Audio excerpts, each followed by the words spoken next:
다시 돌아왔습니다. 그리고 일단 계획은 그래요. 앞으로도 일단 항상 이렇게 제가 이렇게 실, 실천력이 좀 떨어지는 것 같긴 한데 제 스타일이 원래 일단은 그래도 일단 사람들한테 항상 제 의지에 대해서 말을 하는 편이거든요. 그래서 이번에도 진짜 열심히 하도록 하겠습니다. 진짜 많은 일들이 있었어요. 일단 저희 팟캐스트에 댓글 달아주신 분들, 최근에 이제 현잉짱이님, 최근 4월 달이니까 최근이라고 볼 수 있죠. 예. 다음 방송 업데이트 안 하시냐고 이렇게 해줘서 정말 감사했습니다. 제가 그거에 되게 힘이 나서 방송 일정을 최대한 조율해서 이제 해야 되겠다라고 생각을 했었죠. 그리고 그 이전에 이제 라이언7076님, 예, 너무 감사하게 방송 듣고 있다고 제 방송이 보석 같은 방송이라고 해주셔서 그때도 정말 힘이 났어요. 그래서, 어떻게든, 예, 방송을 해야겠다 생각했죠. 제가 방송을 못했던 이유는 그때 이제 맥도날드 아르바이트 하고 있었거든요. 근데 이제 제가 주말에만 일을 하다 보니까, 어, 이게 좀 돈이 많이 안 됐어요. 돈을 많이 못 받는 상태에서 뭔가 이제 평일에는 좀 돈이 될 만한 일들을 좀 찾았어요. 그러니까 제가 하고 싶은 거 하면서 좀 돈을 한번 벌어봤으면 좋겠다라고 생각을 해서 그냥 뭐 책도 좀 쓰고 써서 이제 그걸 출판사 보내서 음, 돈을 벌려고 했었어요. 근데 그가 너무 비현실적인 거였고 그리고 강의를 해서 돈을 벌려고도 했는데 아직까지 제가 역량이 좀 안 되는 것 같아요. 그래서 뭐 이것저것 해서 다 안 됐죠. 그래서 주말에만 맥도날드 하고 평일에 는 이제 노는 백수가 안 돼서 맥도날드를 그만두려고 생각을 했거든요. 그- 근데 맥도날드를 그만두게 된 이유 중에 큰 게, 사실은 같이 이제 맥도날드 라이더를 하던 애가 오토바이 사고가 나서, 결국에는 죽었거든요. 예, 그래서 그거 때문에 약간 저거 충격받은 게 있었어요.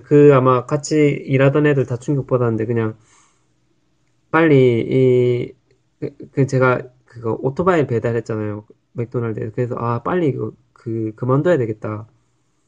그냥 그런 생각이 좀 들었어요. 너무 좀 위험하고 아찔했던 순간들이 되게 많았거든요. 그래서 저는 제 자신을 되게 소중하게 생각하기 때문에 좀 위험한 일을 안 해야 되겠다 싶어서 마트에서 아르바이트를 하려고 했었죠. 근데 하여튼 그렇게 하려고 했었어요. 그래서 맥도날드를 딱 그만두는 그 순간에 다행스럽게도 제가 같이 일하던 어쩌다 보니까 제가 좀 제 이야기를 많이 하게 되는데 이렇게 오랜만에 방송하니까 예. 하여튼 그 친구들이 어떻게 감사하게도 저를 스카우트 해줘서 지금은 어 이제 주 5일 근무에서 일을 하고 있어요. 제가 창원 사는데 김해까지 출퇴근하거든요. 그 어 괜찮아요. 여기 하고 있는 일은 영상을 제작하고 편집하는 그런 일을 하고 있거든요. 몬충기획이라는 회사인데 그냥 뭐 뮤직비디오 같은 것도 만들고 뭐 이렇게 프로포즈 영상 같은 것도 하고 이벤트 같은 것도 해주고 음, 되게 재밌는 회사예요. 예, 지금 되게 만족스럽게 다니고 있고 이렇게 이제 여유가 생기다 보니까 제가 어쨌든 경제적인 압박에서 좀 벗어나게 돼서 이제 좀 원래 제가 하고 싶었던 이 팟캐스트 정기적으로 해야 되겠다 마음을 먹게 됐죠. 그래서 다시 돌아왔습니다, 여러분. 제발 계속 할 수 있기를. 예.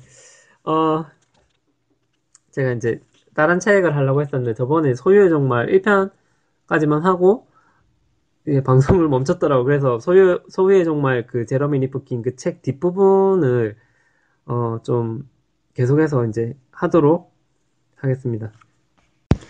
예, 우선 제가 그 첫 번째로 책에서 말하고 싶은 것은 이 세계가 그 허구적으로 점점 향해 가고 있고 허구적인 가치를 사람들이 더 좋아하게 되더라 이런 내용이에요.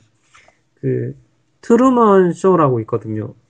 그 영화 제목 짐 캐리 나오는 그 트루먼 쇼, 예, 거기서 짐 캐리는 어떤 그 가상 공간 속에서 살고 있어요. 그 뭐지 하나의 방송을 위한 세트, 여러분 영화 아시죠? 예, 그 가상 공간 안에서 이제 트루먼이 살고 있어요. 근데 어느 날 트루먼은 자기가 살던 세상을 의심하기 시작했고 밖으로 나가고 싶어 하죠. 어쨌든 그런 영화가 있었는데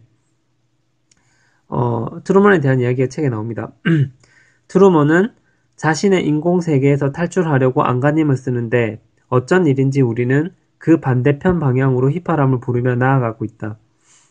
그러나 적어도 한 가지는 분명히 말할 수 있다. 우리의 일상 체험 중에서 점점 많은 부분이 인공전자 환경 안에서 일어나리라는 사실이다. 모든 것이 추상화되고 상징화, 탈물질화되는 가상현실이라는 하이퍼 세계에서 재산과 소유라는 낡아 빠진 관념은 설득력을 잃을 것이다. 예, 그와 관련해서 또 읽어볼게요. 디즈니 월드와 클럽 매드를 진짜라고 생각하고 쇼핑몰을 공공의 광장으로 여기며 소비 시간만큼이나 많은 시간을 텔레비전, 영화, 사이버 스페이스에 나오는 허구적 인물과 어울리는데 쏟아붓는다. 심지어 이런 허구적 인물의 성격과 경험에 대해서 친구들과 진지한 대화를 나눌 만큼 이들에게 허구 세계는 현실 세계의 일부로 굳건히 자리 잡았다. 그렇다면 무엇이 현실이고 무엇이 환상인가? 그러나 탈근대론자가 관심을 갖는 것은 무엇이 가장 강력한 경험으로 다가오느냐이다. 점점 많은 젊은이가 가상 공간에서 더욱 강렬한 경험을 맛보고 있다. 예. 제가 이런 내용들이 자꾸 나의 그 가상 세계 혹은 인공 세계 무엇이 진짠가 이런 거에 대한 이야기가 계속 나오거든요. 그래서 한번 생각을 해봐야 되는데 이 책에서는 트루먼에 대한 이야기가 나오지만 저는 그렇게 생각해요. 그 예전에 영화 매트릭스 있잖아요.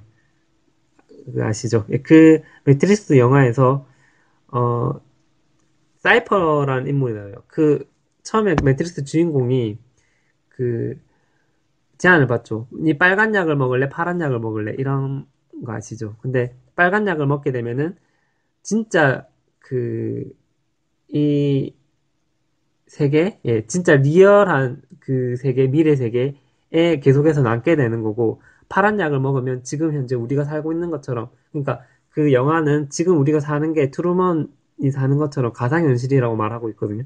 근데, 어찌됐든, 진짜 그 진실을 알려고 하지 말고 그냥 파란 약을 먹으면 계속해서 이런 허구적인 세상에 살아남게 될 것이다. 그렇다면은, 빨간 약을 먹을래? 파란 약을 먹을래? 이거거든요. 어, 저도 그때 생각을 해봤죠. 근데 저는 그때나 지금이나 그냥 파란 약을 먹겠다라고 생각을 해요. 이게 뭐가 진짜 세계인지는 별로 안 궁금하거든요.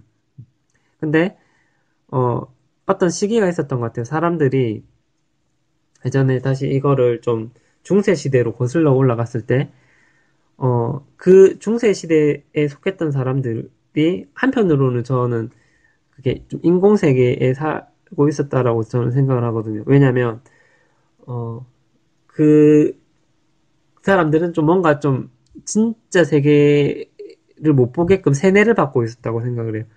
자기들이 그 속해 있는 어떤 성의 군주, 그리고 그 교회를 항상 가잖아요, 중세시대는. 그 교회의 어떤 목사님들이 하는 말을 듣고, 어찌됐든 간에 뭐가 진실인지는 알지 못했지만, 그들만의 믿음과, 예, 그들만의, 생존 방식을 통해서 살아가고 있었던 거죠.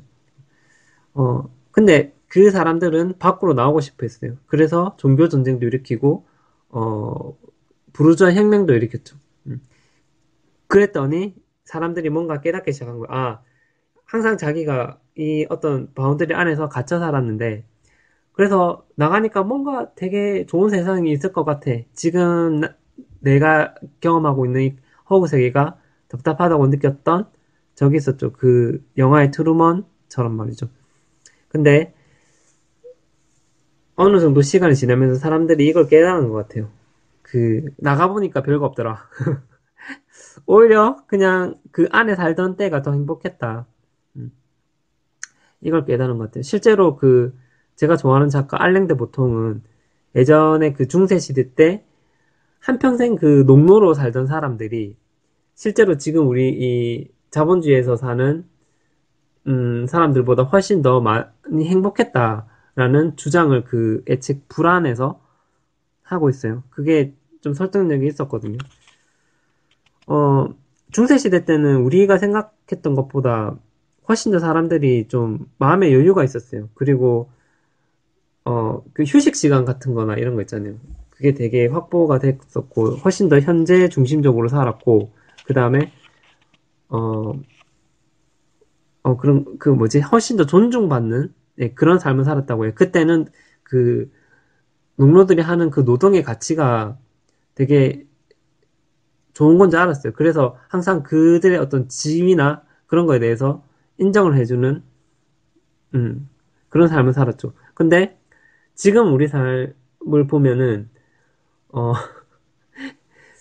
그렇게 최하층민인 그런 사람들이 이렇게 더 많이 힘들게 노동을 하면서도, 사회적 지위도 되게 낮잖아요. 그러니까 더 힘든 삶을 살고 있고, 제가 요즘도 이렇게 그 젊은이들이 20대나 이런 애들이 어 되게 진짜 열심히 일하면서도 뭔가 되게 불만족스러운 어 그게 거의 다 그런 것 같아요. 항상 뭔가 성에 안 차는 그런 모습들을 많이 보면서 또 좀 마음이 아프죠. 오히려 이렇게 지금 치열하게 살고 있는 사람들이 예전에 그냥 중세시대 때 살았으면 훨씬 더 행복하지 않을까 이런 생각들도 한번 해봤어요. 어쨌든 지금 현재 우리의 어떤 사회가 그거를 간접적으로나마 깨닫고 있는 게 아닌가. 그래서 뭐 게임이나 뭐 엔터테인먼트 이런 가상의 어떤 세계에 훨씬 더 만족감을 느끼고 행복감을 느끼는 거 아닌가. 그래서 그 게임의 그 세계 속에서 계속해서 존재하려고 하는 거겠죠. 이게 좀 설명이 어려울 수도 있는데 오랜만에 하는 거니까. 예. 그리고 이제 그 다음에는 예, 그 전쟁에 대한 이야기가 나옵니다. 어, 이 전쟁을 앞으로는 이제 사람들이 어떻게 생각하느냐, 예, 여기에 대해서 이제 사고가 변했다는 건데, 이것도 책 내용을 잠깐 읽어볼게요. 인간이 지구를 철저히 이용해 먹을 생각만 하고 서로 자기 것만 챙기기 위해 생사를 건 싸움을 앞으로도 계속 벌인다면 전쟁은 영속화될 수밖에 없다. 지구의 자원을 많이 확보하려는 진흙탕 싸움을 종식시킬 수 있을까? 분명 요즘의 일부 젊은이는 시장 관계와 소유에 연연했던 과거 세대의 악착 같은 경쟁심을 덜 보여주는 것 같다. 시스템 사고, 협동 정신, 합의의 도출은 모두 네트워크 윤리의 일부분이다. 일단 요즘 젊은이들은 과거의 어떤 악착 같은 경쟁심을 좀 덜 보여주고 그리고 여기 네트워크 윤리라고 해서 그, 그 뭐라고 해야 되지? 네트워크로 다 연결되어 있는 이런 상황이잖아요. 더 많은 사람들이 인터넷을 하고, 예. 이런 상황에서는, 사회가 점점 가면 갈수록, 어, 더 이타적이 되어 간다는 거죠. 협동 정신을 더 발휘해야만 되고, 뭐, 서로 합의를 도출해야 되고, 그러니까, 어떻게든 다 이렇게 서로 연결되어 있으니까 서로 상대방을 더 배려해야 되는, 확실히 근데 좀 그런 현상이 좀 있는 것 같아요. 너도 나도 이렇게 다 이렇게 인터넷을 하기 시작하면서 좀 더 눈치도 좀 많이 보고 뭐 그런 거 있겠죠. 어쨌든, 그게 중요한 게 아니고, 어, 자원을 많이 확보하려고 하는 이런 진흙탕 싸움이, 작가는 더 이상 어떤 실효성이 없다는 것을 좀 암시를 하고 있는 것 같아요. 그래서 그런 자원을 더 많이 확보하기 위한 경쟁심이 좀 소멸되어 간다. 어, 그게 왜 그러냐면은 제가 이제 전쟁에 대해서 한번 생각을 해보니까, 물론 뭐 전쟁 요즘도 많이 일어나고 있지만, 좀 넓은 관점에서 봤을 때, 자원을 서로 확보하기 위한 전쟁을 이때까지 역사적으로 되게 많이 치렀잖아요. 그것은 어떤 영토 전쟁이죠. 그 영토에서 부가가치가 더 나오게 되고 그런 상황 속에서는 그 전쟁을 할 그 필요성이 충분히 있다고 생각을 하거든요. 예. 왜냐면은 그 땅에서 어떻게든 그 부가가치가 나오기 때문에 근데 저는 요즘 앞으로의 사회를 계속 생각을 해보면 작가도 어떤 환상이나 가상 세계에서 사람들이 훨씬 더 만족감을 얻는다고 했는데 만약에 우리한테 어, 한 시간 동안 뭔가 되게 맛있는 거를 먹을 수 있는 기회를 준다.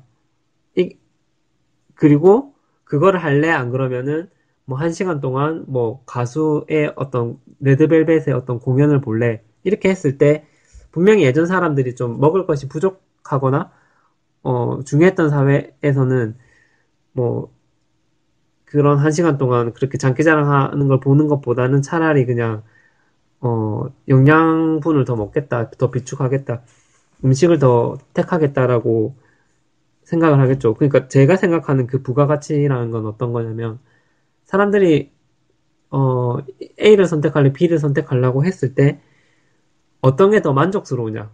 그게 부가가치가 더 큰 거라고 생각을 하거든요. 근데 요즘 사회에서는 일반적인 그 영토에서 나오는 그 부가가치들, 예를 들어서 그 쌀 같은 것도 있잖아요. 예전에는 되게 쌀이 귀하고, 어, 그런 식량을 좀 중요하게 생각했잖아요. 옛날 시대에는. 근데 요즘에는 가격이 되게 하락했잖아요. 어차피 생산성은 되게 많이 극대화되어 있으니까. 그래서 일단은 그 소외정말 1편에서도 말했지만 우리가 충분히 먹고 살 만한 그런 형편이 되고 충분히 기술이 발달한 상황에서는 그 부가가치라는 게 것이 더 이상 영토에서 나오지 않고 그 영토에서 나오지 않으면 영토를 차지하기 위한 어떤 전쟁의 필요성도 없다라는 고 저는 생각을 해요. 혹시나 제 생각이 또 짧을 수도 있으니까 이런 의견에 좀 댓글 많이 달아주시면 제가 충분히 생각을 더 해보겠습니다. 어, 어쨌든 저는 그렇게 생각을 했고요. 어, 그래서 예, 전쟁이 더 이상 앞으로는 별로 안 할 것 같아요. 만약에 전쟁을 하게 된다면 그거는 그저 되게 몇 명을 위한 어떤 심리전 혹은 뭐 정치적인 그런 목적이 있지 않을까 그렇게 생각을 했습니다. 예, 그리고 합리적인 책에서 이제 의식에 대해서 이야기하는 장면이 나오는데 이 부분에 대해서 한번 읽어볼게요. 이성적이고 분석적인 사유가 지배하는 의식은 의심받고 성적 욕망, 몽상, 환영에 이끌리는 무의식이 전면에 나서서 사실상의 현실이 아니 좀 더 정확하게 말하자면 하이퍼 현실이 된다. 지하 세계에 갇혀있던 환상은 찬양을 받으면서 표면으로 떠오른다. 역사를 지향하는 인간은 현재를 희생하고 미래를 위해 살아가지만 치료를 지향하는 인간은 현재를 위해 살아가며 거창한 역사적 사명감 따위는 거들떠 보지도 않는다. 그들을 움직일 수 있는 유일한 힘은 일신이 편안하고 건강하며 혹은 그런 일시적 환상뿐이다. 책에서 이렇게 말을 하고 있는데요. 우선은 그 되게 신기한 거는 앞으로의 이제 세계가 소유의 종말의 세계가 이제 그 의식이 의심받고 무의식이 전면에 나선다. 이렇게 이야기를 하고 있는데요. 어, 이거 의식이 의심받는다. 이거는 제가 어떻게 봤냐고 하면은 어, 앞으로는 이제 이 책의 배경이 일단은 우리가 인간이 갖춰야 될 모든 자원들이 충분한 그 상태를 전제하고 이야기를 하는 거기 때문에 어, 이런 사회에서는 이제 앞으로는 그렇게 과대한 경쟁이나 효율을 추구하는 그런 경쟁이 일어나지는 않을 거라고 생각을 하는 것 같아요. 그래서 지금 우리가 환상 속에서 살고 있듯이 어, 이런 세계에서는 훨씬 더 무의식적인 것이 더 존중받는 사회가 될 것이다.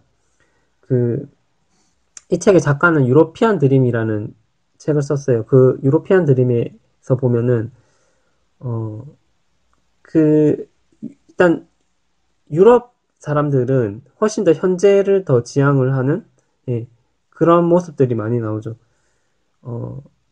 그리고 감정을 훨씬 더 중요하게 생각하는, 예, 유럽 사람들은 저녁에 6시나 7시 되면 상점 문을 다 닫고 각자 가정으로 향하게 되죠. 그리고 나서 그들이 집에 가서는 막 되게, 내일 뭐 하지, 내 모레 뭐 하지, 이런 생각을 많이 안 한다는 거죠. 지금 현재 우리 한국의 어떤 자본주의 사회에서처럼, 그냥 되게 가족들하고 편안한 시간을 보내면서 그렇게 현재 지향적으로 흘러가는 거죠.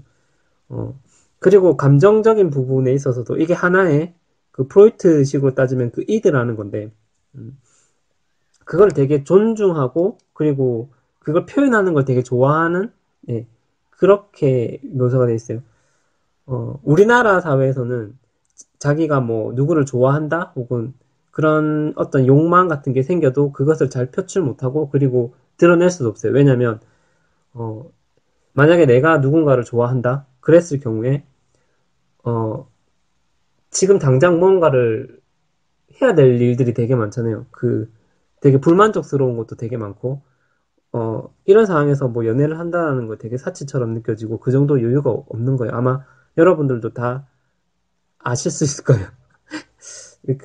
그만큼, 음, 감정 같은 거 별로 안 중요하죠. 그런데 유럽은 그렇지가 않다라는 거고.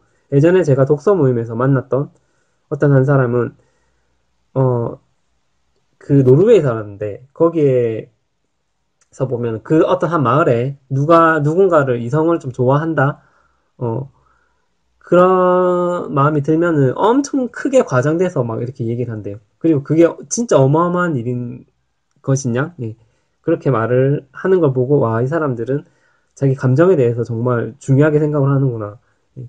그런 면에서 여기서 보면 이제 이 책에서도 무의식이 이제 전면에 나서는 세상이 될 것이다. 뭐, 이렇게 이야기를 하고 있어요. 음, 어쨌든 뭐, 그 칼 로저스라는 심리학자가 있어요. 그 칼 로저스의 인간 중심 상담에서도 보면, 자기가 얼마나 앞으로 나이 들면서 훨씬 더 그 감정하고 점점 더 가까워지느냐에 대해서 또 이야기를 하는 부분이 있는데 그것도 한번 참고하시고 어, 어쨌든 근데 저는 이걸 어떻게 생각했냐면 사람들이 어, 이렇게 유럽 사회처럼 있잖아요. 이렇게 의무가 없는 삶 그러니까 되게 자유롭고 현재에 훨씬 더 치중하잖아요. 근데 지금 우리 자본주의 사회에서의 젊은이들은 되게 막 강박관념 같은 데 시달리고 있는 것처럼 보여요. 그리고 유럽 사람들은 네, 저녁 6시 이후로는 되게 현재 지향적인 삶을 살고 근데 그렇게 현재 지향적인 삶을 사는 게 과연 좋은 건가라고 생각을 해봤어요. 왜냐면 저녁 7시에 그냥 그렇게 평화로운 시간을 보낸다는 게 어찌 보면은 그래도 되나 하는 생각이 좀 들었거든요. 왜냐면 서울에 있는 사람들은 저녁이 돼도 엄청나게 에너지틱하고 활발하잖아요. 그런 모습이 어쩌면 더 좋은 게 아닌가 하는 생각도 좀 들긴 들었어요. 근데 모르겠죠. 사람에 따라서 좀 다르긴 한데 뭐 그렇다고 해서 제가 뭐 자본주의가 극대화된 우리나라 사회가 유럽보다 더 좋다 이런 말을 하는 게 아니에요. 어, 지금 우리나라는 훨씬 더 과열되어 있긴 하죠. 근데 또 한편으로 따지면 그 예전에 제가 빅터 프랭클의 삶의 의미를 찾아서라는 논문을 읽은 적이 있거든요. 그 논문을 보면 이런 말이 있거든요. 자기는 생각할 때 공산주의 사회가 유럽 사회보다 훨씬까지는 아니고 유럽 사회보다 더 좋다라고 생각한다. 왜냐면은 우울감이 좀 더 없다라는 거예요. 왜냐면은 그 여러 가지 의무 속에서 살고 있기 때문에 그렇다면서 이렇게 얘기를 하는 거예요. 그럼 그렇게 따지면은 그 공산주의 사회가 그 자본주의 사회보다 더 좋다라는 건데 유럽 사회보다 더 좋다라는 걸 얘기하는데 근데 좀 약간 동의를 했던 부분이 있어요. 사람한테 유럽처럼 너무 많은 자유가 이렇게 주어졌을 경우에 그게 과연 좀 행복한가라는 생각도 했었거든요. 물론 지금 우리 이 자본주의 사회에서 살고 있지만 극대화된 자본주의 사회에서 주는 이 의무감은 또 사람한테 엄청난 불행과 피곤함과 강박증을 주죠. 근데 공산주의 사회에서 말하는 그 의무라는 것과 더 예전으로 넘어갔을 때 우리가 중세 시대에도 의무감 속에서 살고 있었잖아요. 뭐 근데 그 시절에 말하는 중세시대 때 의무, 그리고 공산주의 시대 때 의무, 그리고 현재 자본주의가 극대화된 시대의 의무가 다른 것 같아요. 이 중세시대와 공산주의를 하나로 묶고, 그 자본주의 사회에서의 의무감은, 을 따로 생각해 봤을 때, 자본주의 사회가 훨씬 더 진짜 피곤한 삶을 살고 있다고 생각하거든요. 왜냐면은, 자본주의 사회에서 우리 하나도 만족하지 못하고, 진짜, 이렇게 계속해서 돌아가듯이 살고 있어요. 반면에 공산주의나 중세시대 때는 그게 하나의 의무로서 작용을 하지만 훨씬 더 그 사람들은 어 그렇게 크게 시달리지는 않았던 것 같아요. 왜냐면은 그 그때 사람들은 대체적으로 평등했고 그 속에서 의무가 주어졌고 그리고 자본주의 시대는 되게 모든 게 다 불평등한 사회. 겉으로 보일 때는 어떨지 모르지만 그게 하나하나에 다 집이라는 걸로 인해서 계급이 다 나눠져 있잖아요. 그것 때문에 엄청나게 불평등한 속에서 또 의무감도 주어지고 그래서 사람들이 더 강박적인 것 같고 이게 좀 다른 것 같아요. 중세시대 때는 계급이 되게 그 귀족들 그거 빼면은 다 농노 아니면 평민인데 되게 단순했었고 그런 시스템 속에서는 주어지는 의무는 오히려 뭐 그걸 충분히 수긍하고 크게 부담을 느끼지 않았을 수도 있다라는 거. 물론 물리적으로는 어떻든지 간에 심리적으로는 그런 면이 있어서 우리가 다시 공산주의나 뭐 공산주의 사회는 뭐 여러 가지 독재를 비롯해서 문제점이 많아서 돌아가기는 힘들겠지만 어찌됐던 그런 장점 같은 것들이 있잖아요. 각자의 시대나 혹은 제도에 따라서 그거를 좀 더 섞을 수만 있다면 공산주의와 그럼 유럽 사회의 어떤 장점을 섞을 수만 있다면 그냥 훨씬 더 좋은 사회가 되지 않을까라고 그냥 생각을 한번 해봤습니다. 어떻게 될지 모르겠지만 예. 그리고 책에서 이제 돈에 대한 이야기가 나와요. 이 부분도 한번 읽어보고 시작할게요. 사람들이 공유하는 문화 가치는 돈을 결부시키는 순간 그 가치를 낳은 상호관계는 훼손되어 버린다. 문화가 공동의 거점을 잃고 상업적 오락물로 변질되는 순간 내재 가치는 증발한다. 오로지 효용성만이 시장을 지배한다. 따라서 좀 더 깊이 들어가서 생각해보면 문화와 상업의 갈등은 내재 가치와 효용 가치의 갈등이다. 예, 여기서 어떻게든 그 문화적 가치에 있어서 돈이 개입되는 순간에 그 가치가 이제 되게 훼손되어 버린다. 이런 사회에 대해서 좀 이야기를 하고 있어요. 지금 여러 가지 뭐 문화 행사나 우리 주변에서 볼 수 있는 여러 가지 것들이 무료가 있고 유료가 있는데 그거를 사람들이 바라보는 시선이 되게 좀 다른 것 같아요. 예. 어쨌든 뭐 제가 좋아하는 그 법륜스님도 요새 그게 증문적설이나 이런 것도 되게 무료로 많이 하고 있잖아요. 그리고 스님의 지금 그 유료로 했을 때도 있었겠죠. 근데 그런 지금의 어떤 사회적 명성이나 이런 것들이 그리고 문화적인 파급력이나 이런 것들이 무료로 했을 때 훨씬 더 크다. 그리고 훨씬 더 그게 좀 더 순수하게 보이는 그런 심리적인 그런 면들이 있죠. 제가 좋아하는 로마인 이야기에 나오는 사건의 그 카이사르라는 사람은 제가 돈이 아무리 많아도 개인적인 재산을 늘리는데 좀 돈을 안 썼거든요. 그게 아마 문화적 가치나 그 사람으로 향하는 가치나 그게 하나의 가치라는 면에서 봤을 때 어떻게든 자기가 개인적으로 돈을 안 쓴다는 거, 그리고 그런 면에서 봤을 때 공공적인 거, 예. 그런 걸 추구하는 것도 되게 중요한 것 같아요. 이런 사회에서는. 그때 좀 민감한 부분일 수도 있고, 요즘 보니까 뭐, 대선 되게 많이 하잖아요. 그, 토론회도 많이 하고 이러는데, 그 사람들한테도,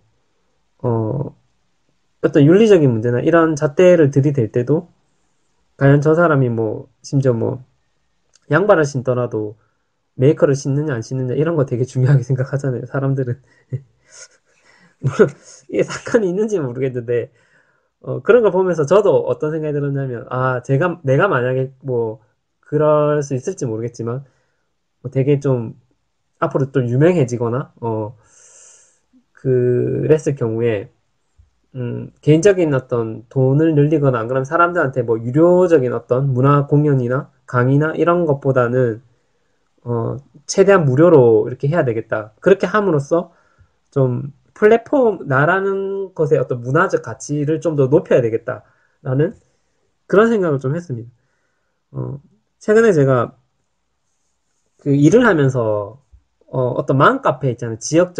지역에 있어서 어떤 맘카페 거기에서 제가 우리 회사가 입주돼 있어요. 그 입주돼 있다라는 그 뜻은 카페에 보면 하나의 게시판을 이제 쓸 수 있는 제한된 시간과 그거 내용에 한해서 그런 게 있는데 어쨌든 거기서는 이제 저희가 매달 이벤트를 해요. 어떤 이벤트냐면 그냥 뭐 여기에 댓글을 달아주시거나 뭐 그렇게 하면은 저희가 뭐 10,000원짜리 무슨 뚜레쥬르 뭐 상품권을 주겠다, 그 전자 상품권을 주겠다 이렇게 홍보를 하는데 최근에 이제 제가 뭘 했냐면은 그냥 이런 생각이 들었어요. 저희 몬충 기획이라는 블로그가 있는데 그 블로그에 서로 이웃을 신청을 하면은 1만 원짜리 상품권을 주겠다라고 얘기했어요. 근데 생각해 보면은 10,000원짜리 상품권 뭐 별거 아니잖아요. 게다가 걸릴 확률도 되게 작았어요. 왜냐면은 한 번 이벤트를 할 때마다 사람이 한 30명 가까이 몰리는데 자기가 30분의 1의 확률로 10,000원짜리를 받을 수가 있는데 어쨌든 그런 확률이라도 자기가 될까봐 저희 회사에 와서 이제 서로 이웃을 하는 거잖아요. 그러면 뭐 저희 블로그 소식을 받아볼 수 있겠죠. 그럼 저희 블로그 이웃도 되게 늘어나고. 어.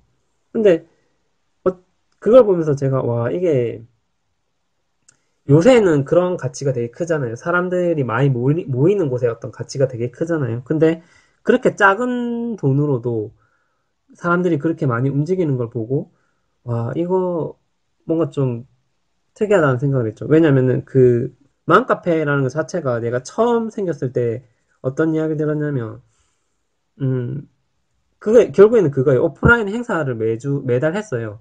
어떤 거냐면, 그 상품 같은 거를 샀어요. 뭐, 선물 같은 걸 샀죠. 그렇게 큰 선물이 아닐 물론 뭐, 경우에 따라서는 큰 선물, 그 카페 회원이 되는 거고. 어쨌든, 근데 이제 카페가 그렇게 해서 이제 좀 약간, 노골적으로 말하면 돈을 주고 사람을 사는 거잖아요. 그렇게 되면, 그렇게 되면 플랫폼이 되게 커지겠죠.